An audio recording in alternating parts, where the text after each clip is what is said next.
Ya, selamat pagi Bapak Ibu Saudara. Kita bersyukur sebelum kita melakukan seluruh aktivitas pada sepanjang hari ini, kita kembali datang belajar kebenaran firman Tuhan. Berharap kita semua dalam keadaan sehat walafiat, dalam keadaan baik-baik saja. Baik, sebelum kita membaca merenungkan, kita berdoa. Tuhan, kami berterima kasih kesempatan kami akan belajar firman-Mu. Berkati jam perenungan ini, biarlah firman-Mu boleh menjadi berkat bagi setiap kami dan menuntun kehidupan setiap kami. Terpujilah Engkau dalam nama Tuhan Yesus. Amin. Bapak Ibu Saudara, kita sudah sampai kepada kisah para rasul pasal yang ke-11. Saya tidak akan membacakan seluruh pasalnya, kita hanya akan melihat dari ayat yang ke-26. B berkata demikian. Di Antiochialah murid-murid itu untuk pertama kalinya disebut Kristen.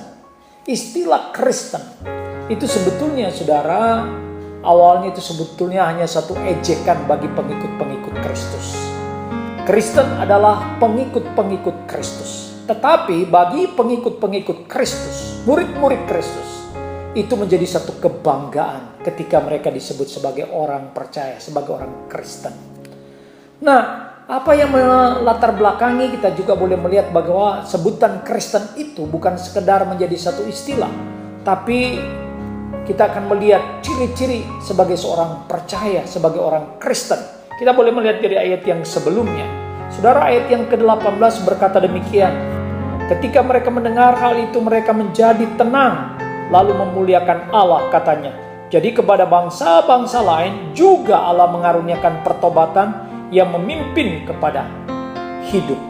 Saudara, yang pertama kita menemukan di sini, rupanya kekristenan itu bukan dimonopoli hanya untuk satu bangsa atau orang yang percaya itu, atau orientasi Injil itu hanya kepada waktu itu pada orang Yahudi untuk keselamatan itu. Tetapi ini kepada setiap bangsa di dunia ini. Maka kita melihat bahwa Injil itu bersifat universal kepada siapapun dia, etnis apapun kita. Baik orang Yahudi maupun orang Yunani, orang bersunat maupun tidak bersunat, semuanya bisa mendapatkan keselamatan daripada Tuhan kita Yesus Kristus. Jadi pertama kita temukan bahwa Injil itu untuk semua bangsa di dunia ini. Tapi yang kedua, saudara, kita boleh menemukan di sana ayat yang ke-19 memberitahukan kepada kita, di sana dikatakan sementara itu banyak saudara-saudara telah tersebar karena penganiayaan. Saudara, kekristenan itu juga akrab dekat dengan yang namanya penganiayaan. Memang Yesus tidak pernah menggaransikan kalau kita mengikuti dia semuanya akan berjalan lancar. Kita seringkali dicekoi dengan ajaran mengenai sukses teologi bahwa kita kalau ikut Tuhan semua akan berjalan baik, berjalan lancar tanpa penderitaan. Tidak. Justru di sini kita menemukan di dalam awal-awal kekristenan, bahkan sampai saat ini sejarah memberitahukan kepada kita bahwa kekristenan tidak lepas daripada penganiayaan. Tetapi justru saudara, Injil makin dihambat, itu makin merambat.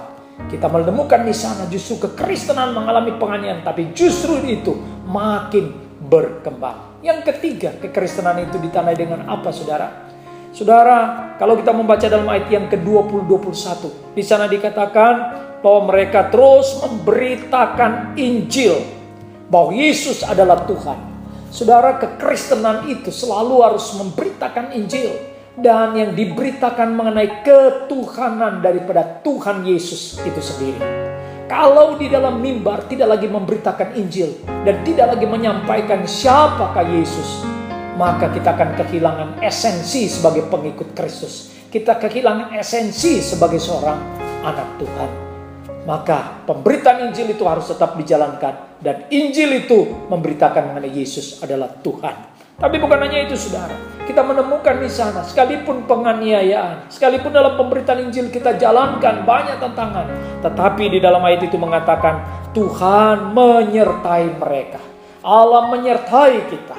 Pimpinan daripada Allah Tritunggal, Roh Kudus menyertai engkau dan saya di dalam memberitakan Injil. Bahkan di sana dikatakan mereka makin hari makin banyak orang yang datang percaya kepada Tuhan. Dan yang terakhir, kekristenan ditandai dengan apa, saudara? Saudara, kekristenan itu kalau kita baca dalam ayat yang ke-29, menceritakan mengenai kelaparan yang ada terjadi pada waktu itu. Ada satu masalah yang timbul, dan di sana dikatakan lalu murid-murid memutuskan untuk mengumpulkan satu sumbangan sesuai dengan kemampuan mereka masing-masing dan mengirimkannya kepada saudara-saudara yang diam di Yudea. Jadi kepedulian sosial dari awal sudah mewarnai kehidupan orang percaya sebagai pengikut Kristus. Maka daripada itu saudara, ketika kita menjadi orang percaya, orang Kristen, tidak bisa lepas. Kita bukan hanya memberitakan Injil, membawa orang berjumpa dengan Tuhan, tetapi juga kita perlu membawa orang, memperhatikan orang. Ada kepedulian sosial di tengah-tengah kondisi masalah yang mereka sedang hadapi. Hanya kebenaran firman Tuhan ini boleh memberkati setiap kita. Amin. Bapa dalam surga, kami bersyukur untuk kebenaran firman-Mu. Biarlah kami sebagai pengikut Kristus, sebagai orang Kristen, boleh mewarnai dengan kehidupan yang selalu memberitakan Injil, menceritakan Engkau adalah Tuhan, dan kami juga memiliki kepedulian sosial. Terima kasih Tuhan. Terpujilah Engkau. Ini doa sembahyang kami berdoa di dalam nama Tuhan Yesus. Amin.